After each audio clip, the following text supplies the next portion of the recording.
We're going to wait. Everybody is getting logged on now, and we'll do a little bit of intros.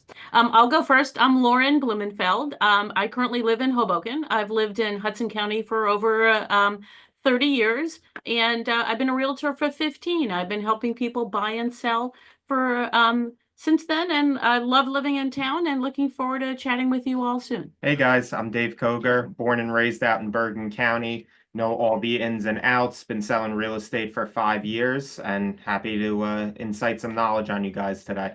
Hey guys, I'm Umberto squeezing on through here. I live in Jersey City. I've been selling real estate for 6 years, super familiar with Hudson County and all the towns in it. And I'm Jill Biggs, been doing real estate since 2005. So this year is my 20-year anniversary.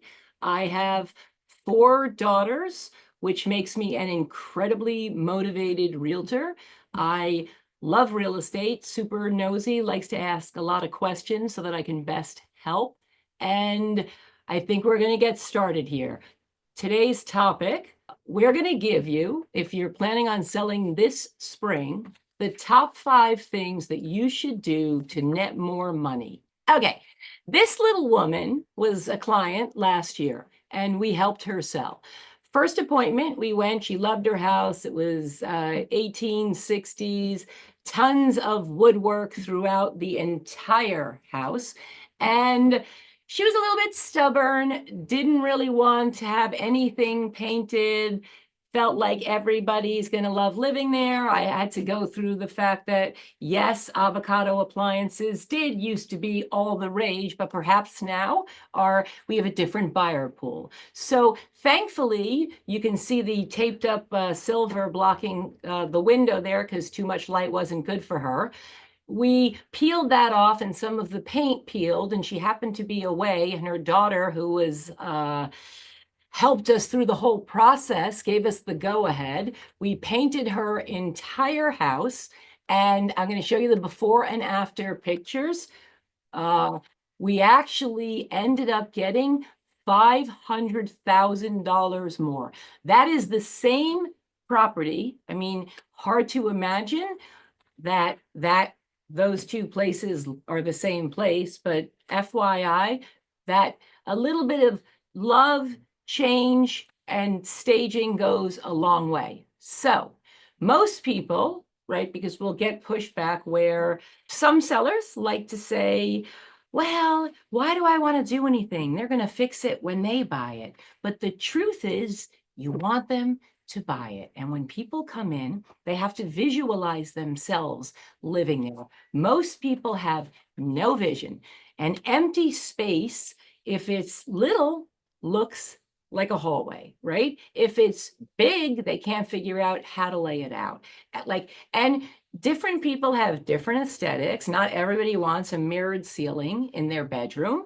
Might work for you. So these are the things that we think are most important. Decluttering. It's probably the #1 reason that people don't actually put their house on the market because it's overwhelming. I personally can tell you that I spent the last 5 days cleaning my closet out, and I'd been looking at it for 2 years. And all of your stuff, it can be very overwhelming. So our suggestion, right? You go in, you take all your off-season clothing, all that winter stuff. Today is going to be 60, even though I'm wearing a turtleneck, but it will be warm. Get all of that, you put it into storage bins, and you make your closets look large. You don't want people walking through the house, and when they open the closet door, they get hit in the head. Space, right? It gives an illusion if you remove it all that, oh my God, there's so much room in here. Right? Then you take away all of the books that you haven't looked at in 40 years, and the ones that have titles that perhaps other people should not be reading, and you put those into storage. It doesn't mean you have naked bookshelves, but less is more. Your knickknacks. Now, nobody wants an empty house with nothing. However, you also have to remember that if you have plastic flowers and you have all kinds of tchotchkes and everything every relative ever gave you, less is definitely more. And I want you to actually, we all have an iPhone, even those of us that are my age or older, take a picture and zoom in on it. If you can see a bunch of wires hanging down, so can people when we professionally take pictures. If your kid has one of those, what are they called? Wii's? Okay, Oh, PS5. PS5. Any of those gaming things, which my kids always have rigged up with all those cords, they don't need them while you're selling your house. So all superfluous cords and chargers and whatever it is that you can see, get rid of it. Look under the bed. If you take a picture and you see your off-season clothes sticking out from under the bed, overflowing from the bin, pull it out, right? You don't want people to see that either. Your children are wonderful if you get them involved. You give them a job. You tell them, hey, you guys, this is going to be great. Let's take all the toys that we haven't used in however long, and we'll put them into these big bins. And then when we go to our next space, we'll take them out. It'll be like Christmas or Hanukkah, right? And then say to them, and you can help me with color organizing the books. Let them take all their books and put them in piles by color, because that looks beautiful. It's almost like art, and it goes a long way to making things look like they've been kept neat and tidy.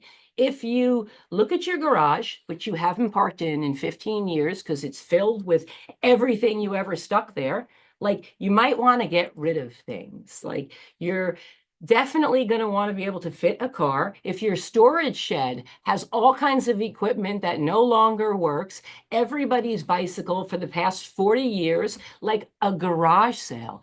Anyway, storage is important. Get rid of stuff. Deep cleaning. Now, I know that some people's deep cleaning is not the same as other people's deep cleaning.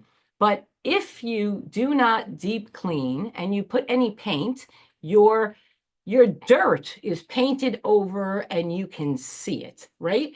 When people are looking at your house, they're going to open the refrigerator. If there's something growing in the back corner, they're going to notice it, and they're going to think, right, not that your refrigerator isn't clean, but that you did not keep up the rest of the house. You're trying to create the illusion, or not illusion if you're one of those neat people that has everything wonderful, but that you lived that way, that you were on top of everything. It's actually in the buyer's subconscious. They're judging you. They've seen your spacious closets that were organized, and now they've looked in your refrigerator and it's incredibly tidy. And then your stove. Nobody wants a stove that hasn't been cleaned in 20 years, right? Get the stove cleaned. It's not that hard. They sell stuff now. If you leave it overnight, you can wipe it out. Your AC filter. This is a dead giveaway. Many people don't actually know that they have an AC filter until their AC doesn't work anymore and it becomes a block of ice, and they have to get somebody out there to service it. And then they get the explanation that you're supposed to change your AC filter every quarter. An AC filter costs, I think, either $1.79 or $4.49, depending if you want the brand, right? And you can get them at Home Depot, and they're very important to change. And when you're sitting in the bathroom, look up at the bathroom vent. If it hasn't been cleaned ever and there's things that are blowing and crawling on it, you might want to wipe that off. Also, if you have a light fixture with some small insects that have been captured in there, that's a good time to get rid of it. We don't really realize, but a lot of the time people don't look up. And have you ever looked at your ceiling fan and seen what it looks like when it's not rotating? If there's black, like, things and dust and debris, like, you got to get up there, you got to get on a ladder, and you have to wipe it off because other people will see it. If your carpet looks like a serial killing, you got to either get rid of the carpet, or, funny enough, I was driving yesterday behind a Stanley Steamer company truck. I did not know they were still in business, but call them up, get them to come over and clean the carpets. So I'm going to talk a little bit about painting and a fresh coat of paint. So it makes a really big difference for painting. So, and it will make you, it's probably the least expensive thing to get you the most amount of value in it. You can, if you could see on the slide, we have this home up in Jersey City Heights where we gave it a full fresh, you know, by just giving it a paint job, by changing out some other stuff around it inside and out. We were able to give them a home that they were able to sell for over $100,000. And when you're talking about paint, it's not just painting the walls. You want to make sure that the front door looks good. When people walk in, they get a great feeling of a clean and well taken care of home. Don't forget you got your bathroom grout that you know you've always ignored it. You're taking a shower every day and you see the little black thing growing. You want to clean out your grout. You want to make sure that in and outside the house it looks great, that you have a great curb appeal. 1 second. I just want to point out, because you guys, you can see that before and after. And what it actually did was it took, you know, whatever was in style when it had never been painted, and it made it such a modern aesthetic. So it was able to compete with the new construction because it looked, you know, it just looked better, as well as Lauren's not going to mention it, and I should have before. If you are moving quickly and you get your house on the market early enough, you see how we took the AC out of the window, because that AC in the window perhaps doesn't look that good. And it might be able to be located on the side of the house instead of out of the front window. You know, pay attention to that. And the fresh flowers we put in. And yes, all of that really does make a huge bit of difference. All right, guys. So similar to what Jill and Lauren have been talking about, you can do targeted repairs to the property that aren't going to break the bank, but are going to give you the most return on your investment. So a good example of that is the kitchen. You can see up on the screen, just painting the cabinets and maybe changing some hardware can really make a big difference in the aesthetic of the kitchen. And it can be worth 50 grand or more just by doing these small touches to improve an area in the home that most people tend to really concentrate on. Similarly, you can walk through your house, take a look up at your ceilings and take a look at your light bulbs. Do you have any light bulbs that are out? Are they different colors?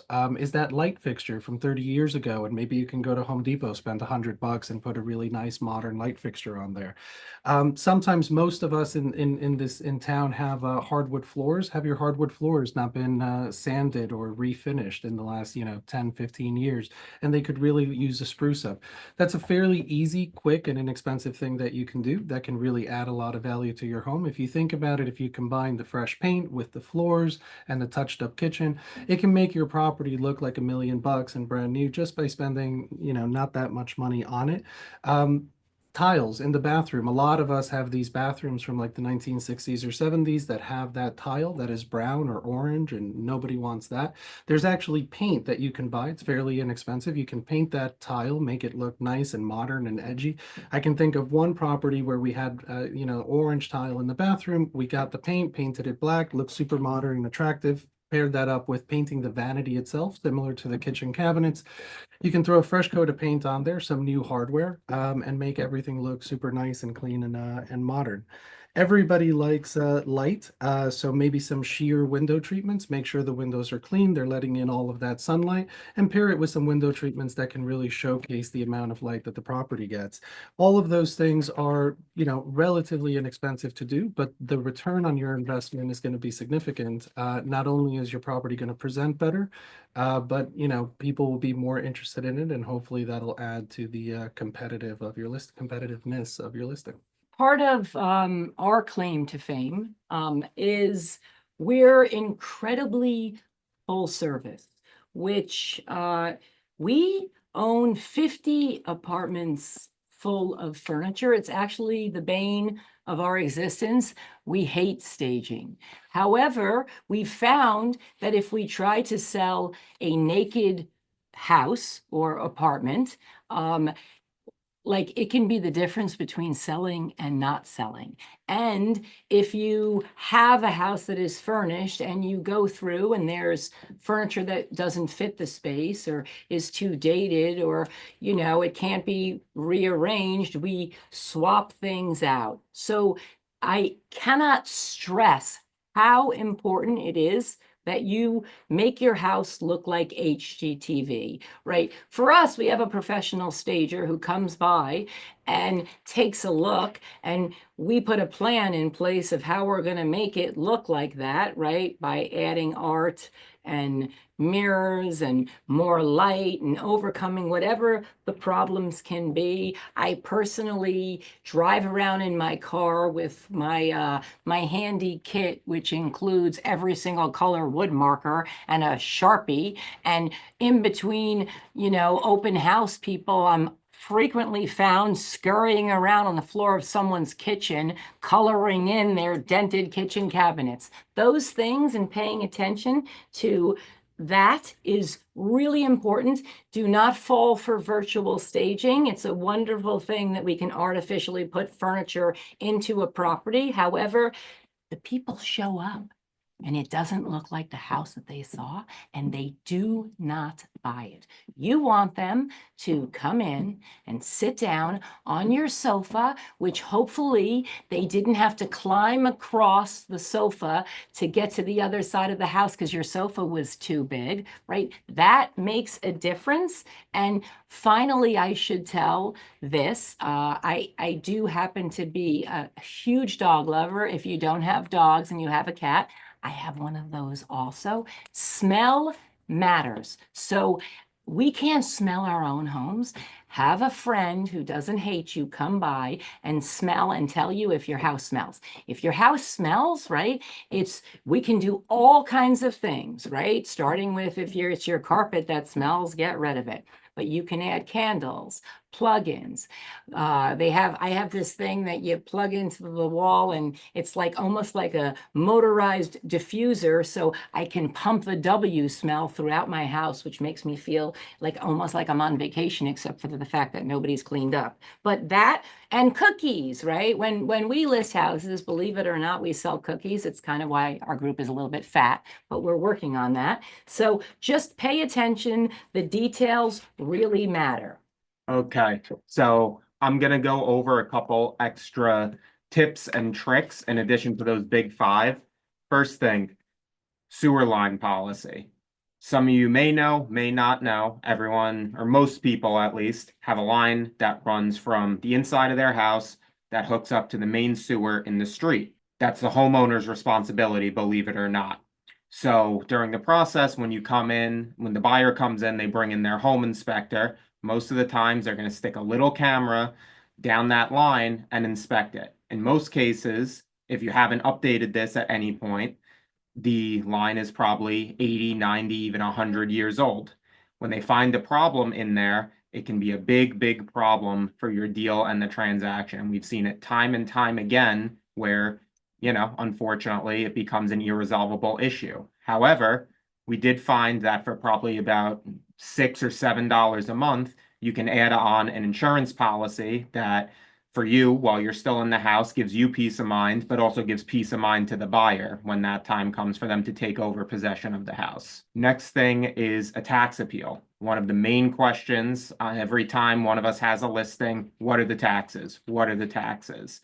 If you're competitive with, your neighbors and other homes in the area, this might not be the way to go. If you're one of the more higher price things, believe it or not, you can file a tax appeal, which can reduce your property taxes for a few years in the future. There are attorneys that specialize in this, and they're, relatively cheap as well. They might take about a third of the first year savings, but guess what? You wouldn't have had the savings to begin with, so it's nothing out of your own pocket. So something to help you position yourself a little bit better in the competition. Here's the biggest thing. Pricing your house right off of the start.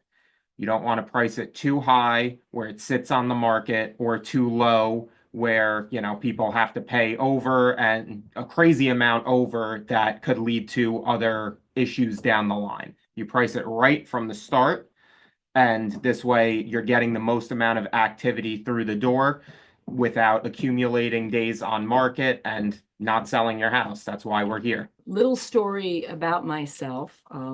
I only ever sold my own home once. It did not go so well. And since then, I now hire a professional. So last house I sold of my own, I had the people beside me come over as my realtors and make me a list of what had to happen. And they made me paint my entire house, which I thought was a lovely lime green. Lauren explained to me that most people don't want to live in a lime green house. So of course I painted it the color of the year, grayish, which she provided me with. I removed the furniture that she felt wasn't going to work because it was too big for my house or whatever that looked like. She actually personally color coded my closets and my books, and everything was beautiful. And then we sat down together to discuss pricing.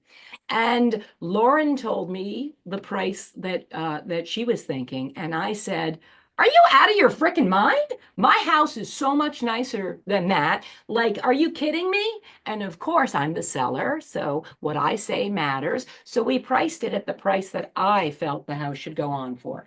So we were there and we were listed for 30 days while I tortured them and called them and asked them, "Where's my offer? Why haven't you sold my house? What's the problem?" This went on, and it was, great 30 having. days. Yeah, it was 30 days. And then I had a conversation with my business coach, and he said to me, "You're an idiot. You hired the professionals and they told you the strategy and you did not listen." So I went to the price that Lauren had recommended, and within 5 days, I had 3 offers and I got the price that I had originally wanted. So the word of advice is, like, you want to get a strategy from a professional because it makes a big difference. And if you are considering selling, we are here. We are happy to come over and to make you a customized list for your home of what it is that you can do. And we're happy to provide sources, attorneys, insurance, and and for those of us that are busy, because we are all busy, and cannot manage it. I think, like, one of the number one things that people say is, "I work all the time and I don't have time to get that, to get things done." So we do it all. Like, we have every single source and are used to orchestrating at a high level. So now we're going to take it to some questions. Yeah, we already have one actually. So this is from Judy. Judy asks, "Is now the best time to sell?" So interestingly enough, if you mean now by weather and timing, it is the spring, right? Everything is always very hyper local depending on what market that you're in. But the spring is typically the best time to get on the market, most traffic, most properties that trade, and you have until, and this depends also on how big your house or your unit is. For people with children, they're following the school year in the school district, and so they want to be in their new place for September. So now is a great time. Another one from Jeanette. "I don't have anywhere to go if I put it on the market and it sells. What will I do?" So I will tell you this. I have never yet in my career made anybody homeless. So we frequently have people that need to buy and sell at the same time. And that's, it's personal to each person. We usually do worst case scenario because that way we don't all have a nervous breakdown, right? We figure out where is it that you would ideally like to be. And then we, if it is not us, are going to connect you with the person that has the most listings, right? So that we can help you to make a deal. We would be listing your house simultaneously, and we would be selling quickly, freeing up your cash and getting the buyer to give you a rent back so you could stay in your house while you're simultaneously doing both things. It's a juggling thing, but believe it or not, most people buy and sell that way. And that's reality. We have another one from Bob. "I'm very busy. It'll take me a long time to get all the stuff done that you talked about. Can you handle all aspects of it?" So Bob, like, you should see some of the houses that we have done, that have people that really don't want to do anything. And I actually have these guys, that I love. They've moved me and my mom. And my mom. Oh yeah, at least, yeah. We use them all the time. They actually come over and they pack your stuff up and they label it and they bring it to the next place. And if you're not going, they'll put it into a storage for you. They'll actually go, you hand them the lock. If you can't get the lock, they'll get the lock. They'll put the stuff in storage. They'll cart things away.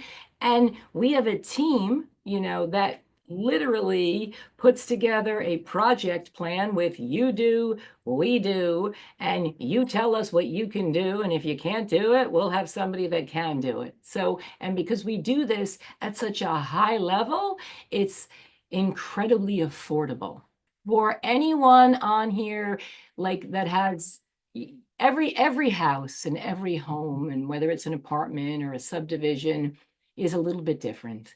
And in order for us to really get granular and give you the best service, it's no cost. Invite us over. We will come through. We'll tell you what we think you should do and what we think you should not do and what's going to get you the most for your money. We're here. We're happy to give recommendations, and it was nice speaking with you. Bye, everyone. Bye. Thanks for joining.